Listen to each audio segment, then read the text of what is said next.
வீடு ஒரு கிளவி இருக்கு, தண்டட்டி ஓட்ட கிளவி, தமிழச்சிங்கிற அடையாளத்தோட வீட்டுக்கு வீடு ஒரு கிளவி இருந்து ஆமா. பிரசவம் பார்த்து புள்ளைய பெத்த தகப்பண்டை எடுத்து நீட்டுச்சே.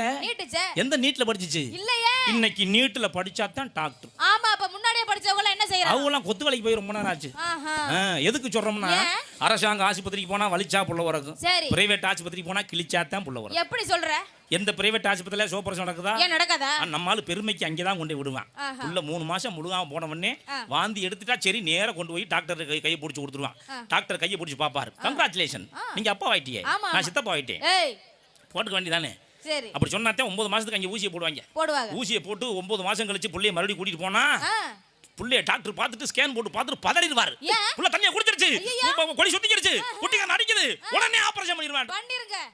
அவருக்கு நாளைக்கு ஏதோ செலவு இருக்கும் போல் இருக்கு. 1.5 ரூபா பிள்ளை எடுத்து ஒரே கிளியா கிழிச்சு கையில புள்ளை எடுத்து கொலக்கட்டை மாதிரி கொடுத்துருவாங்க. அந்த குழந்தை பாத்தீங்கன்னா 5 கிலோல இருக்கும். மறுபடியும் இங்கு பெட்டில் வைக்கணும்னு மறுபடியும் அந்த புள்ளைய வச்சு